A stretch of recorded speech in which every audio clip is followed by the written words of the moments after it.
Hello friends, welcome back to my YouTube channel Alpana classes. आज हम इस क्लास में समीकरण को संतुलित करना सीखेंगे।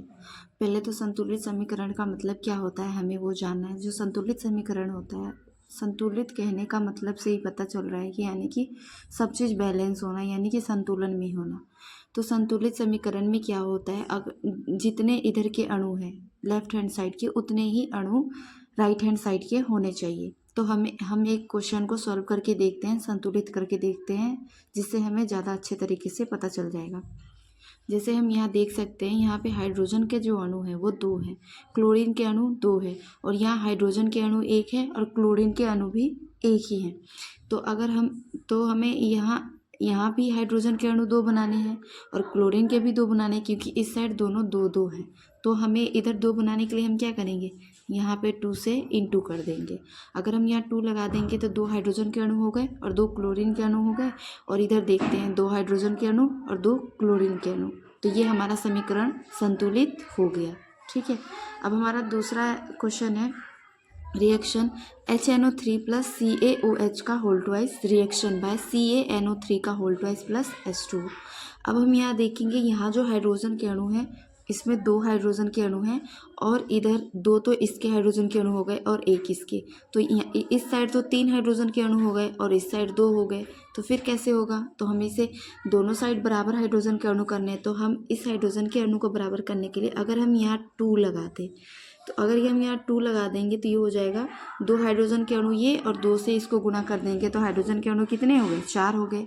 अब इधर 2 यहाँ है और यहाँ पे 1 है। अगर हम यहाँ 2 लगा देंगे तो यहाँ 2 हाइड्रोजन के अणु यहाँ हो गए, 2 हाइड्रोजन के अणु यहाँ, तो 2 2 4, इस साइड भी 4 हो गए और इस साइड भी 4 हो गए, यानी हाइड्रोजन हमारा बराबर हो गया।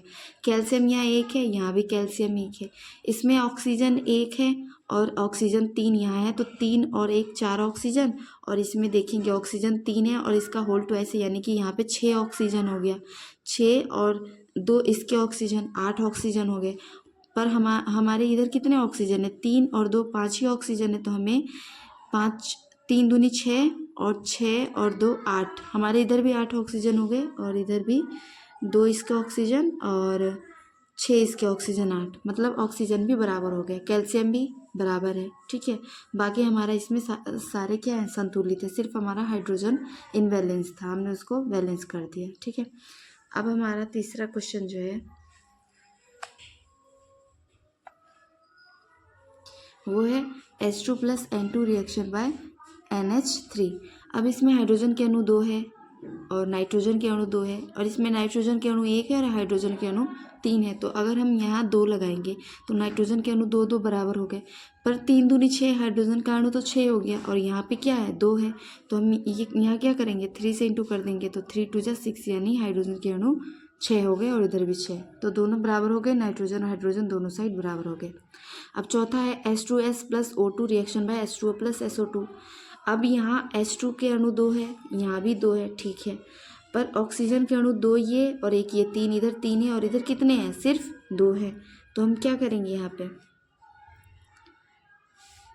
इधर 3 है इधर 2, अगर हम यहाँ 2 से कर देंगे तो ये 4 हो जाएगा ऑक्सीजन का अणु। ठीक है, और यहाँ पे हम 2 कर देंगे तो 2 इसके 2 इसको 4 4 बराबर हो गया ऑक्सीजन। पर जब हमने यहाँ 2 से इंटू कर दिया तो हाइड्रोजन के तो 4 हो गए ना, और यहाँ सिर्फ 2 है, तो हम क्या करेंगे, यहाँ भी 2 से कर देंगे। तो कितने हो गए, हाइड्रोजन के अणु 4 हो गए, यहाँ भी हाइड्रोजन के अणु 4 हो गए। ऑक्सीजन यहाँ कितने हैं, 4 हैं, और इधर भी ऑक्सीजन हमारा 4 हो गया। पर सल्फर जो है हमारा, सल्फर तो हमारा यहाँ पे 1 ही है सल्फर, और यहाँ पे कितने हैं सल्फर, 2 है, 2 सल्फर है और यहाँ पे 1। तो हम यहाँ क्या करेंगे, 2SO2 कर देंगे। तो यहाँ हमारे सल्फर के 2 हो गए अणु और यहाँ भी सल्फर के 2 अणु हो गए। ऑक्सीजन यहाँ 2 दूनी 4 4 2 6 हो गया, पर हमने यहाँ पे 2 लगा दिया तो ऑक्सीजन के अणु तो यहाँ 4 हो गए, पर इधर 6 है, तो हम यहाँ पे क्या करेंगे, 3 कर देंगे। तो 3 2 जा 6 ऑक्सीजन इधर भी हो गए और इधर भी हो गए 6 ऑक्सीजन। अब हमारा पांचवा रिएक्शन है, इधर पोटेशियम के 1 अणु है और इधर भी 1 अणु है। ठीक है, ये तो बराबर है, इधर ऑक्सीजन 1 है, इधर भी ऑक्सीजन 1 है।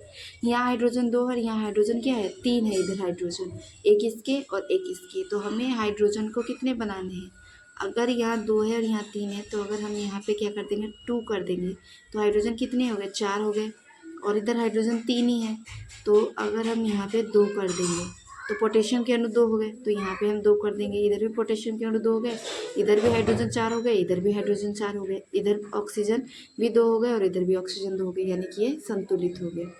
आई होप कि आपको ये संतुलित करना समझ में आया होगा रिएक्शन। प्लीज़ मेरे वीडियो को लाइक एंड सब्सक्राइब करें। Thank you.